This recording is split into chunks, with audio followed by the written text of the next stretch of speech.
Hey, it's Mark Ferguson with Investor More, and we're outside the Ocho again on this snowy morning.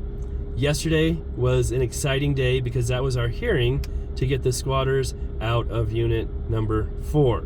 So I'll talk about how that went, how we're proceeding from here, what the timeline looks like, and all that fun stuff. We'll also check the laundry, see how that's doing. Hopefully those machines are working. And there's people walking in and out, so that's actually a good sign that we'll talk about here too. All right, we love the likes, love the shares, love the comments. Keep those coming. And if you have not heard the backstory on this, I have a couple of videos I'll link to below. But basically, we had a tenant move out in October. Their lease was up, and they voluntarily moved out. They're actually moving out of state.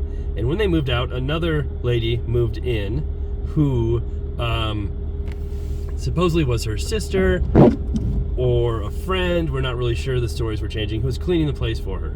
And that cleaning turned into a couple week long stay. And so we actually filed an eviction prior to that, just in case there were issues. Rent was never paid in October, so we had the right to file an eviction for that. And not file, but post for it, then we could file later. And so I talked to that lady every day. She said she'd be gone, and she stayed there just over and over again, saying she couldn't get a ride, all kinds of weird stuff. So basically we thought she was trying to live there. And eventually she left. And the day she left, I showed up, was gonna get keys from her, and she was gone. And in her place were like 3 other people who had moved in. And they claimed to be the ex of the previous tenant, and then his friends who were not related to anybody. And they claimed they were on the lease and could live there, even though no one had paid rent. It was November by now. No one paid rent in October. Nobody paid rent in November. The lease was up. And so we proceeded with the eviction hearing, which happened the next Monday or Tuesday from when I first talked to them. And that's a long talk we had, not a very fun one. But I was thinking about calling the police at that point. I didn't. I probably should have. But we went to the eviction hearing. I thought, hey, it's just a few days away. We'll get possession then. The hearing happened. I always have my lawyers go. I don't go to those. And the judge said, well, the one of the squatters who had moved in claimed he's on the lease, claimed he's getting COVID assistance, and the judge said, okay, we'll grant a hearing to clear this all up, which happened to be another 2 weeks away because of Thanksgiving and all that stuff. So even though he wasn't on the lease, he'd never paid rent, he'd never done any of that, the judge granted another hearing, basically giving him a few more weeks to stay in the property, which was pretty frustrating. And I guess had I known that would happen, maybe I would have shown up to the hearing, or I guess just called the police beforehand. It's easy to say in hindsight what I should have done, but we've had 10 of these eviction court dates, never had an issue, never had a problem, and that's just kind of what I was going off of. So we finally had the court date, or the hearing date yesterday. I was preparing with my lawyer, talking to him, going over different questions and different things because I'd have to testify. Got to court, and he didn't show up. So he actually had called into the court at 9 a.m., the judge said, and was confused about the time. This is not an old person or anything, but so the judge told him the time, told him exactly when it was, and he just never showed up. So, I mean, pretty much, I think the person knew they had no chance of winning, no chance of getting possession of the property. They're just trying to string this out as long as they could and stay as long as they could for free, or just try and cost me as much money as I could in lawyer's fees too. So the writ was granted. We can get possession, but we still have to go through an official eviction with the sheriff's department to do that. So we have to wait for the sheriff's department to call us to schedule that. And last time we had an eviction at this property a couple weeks ago. That was a fun one. The eviction wasn't scheduled for almost 2 weeks. It took forever. So we're hoping this one won't take as long. But as you can see, there are people walking back and forth with stuff in their hands, trash bags, different things. So hopefully that means they're actually moving out right now. So I know I've seen those people before. I've talked to some of them, and I've seen the cars before, and I know those are the people in those units. So we'll see. But we'll go check the laundry, and we'll talk more about this here in just a second. So I've owned this property over a year now, and it seemed like such a cool property when I bought it. I can tell you, it seems way less cool now after all the different things that have happened.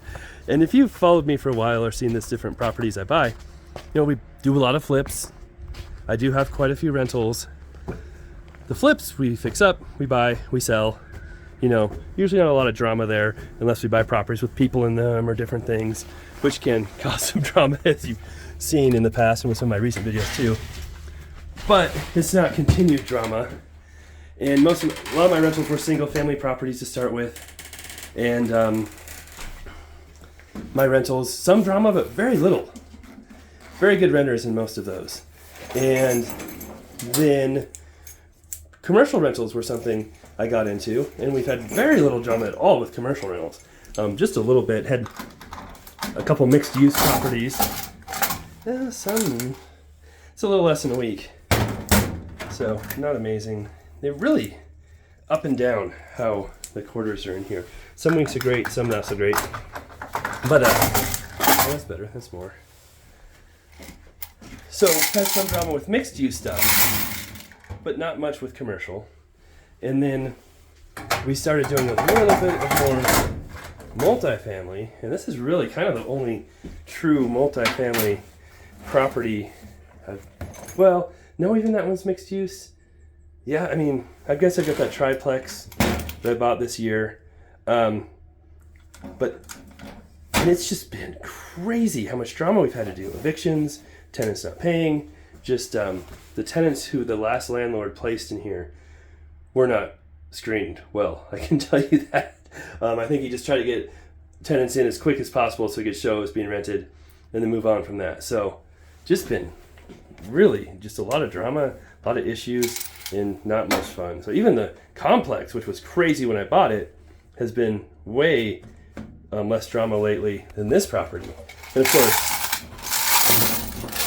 the complex had tons of drama to begin with the tires and the different tenants there. But once we got through that, it's been pretty good. So it's just kind of interesting seeing, what's going on with the different properties. And for a while there, I was on a kick where, I want to get into more affordable housing. I want to try and provide more options for people in the area.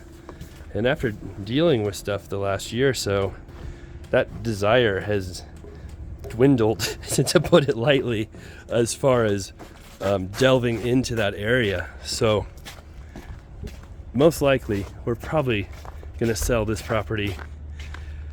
I don't see why I wouldn't. We'll still be fine with it. We'll have equity, even after all the drama. But we'll kind of sell this, maybe do a 1031 exchange, maybe not, and move on to something else that hopefully has a lot less drama. So that was definitely people from the squatters unit moving out. Now I just have to hope they're all moving out and it's not just one person who's moving out. So we'll keep checking the property every day, see what's going on, make sure they don't leave a door open and water running and stuff like that, which I would not be surprised if something like that happens. So we'll probably do another weird series on TikTok and Instagram and Facebook where we have a video every day checking on the property to make sure it's still standing and in good shape. All right, we'll also have another video here coming up soon of the evicted apartment. It is painted and getting really close to being done. So we'll get that up for rent, and then we'll see how long it takes to actually get the eviction filed, or maybe we won't need it. Maybe they'll just all be gone one day, but I wouldn't get too excited about that actually happening. All right, thanks for watching. Love the comments, love the likes, love seeing new subscribers. We'll have a lot more updates on this situation, and of course, we'll show you what this apartment looks like as soon as they move out too, which might be very interesting as well.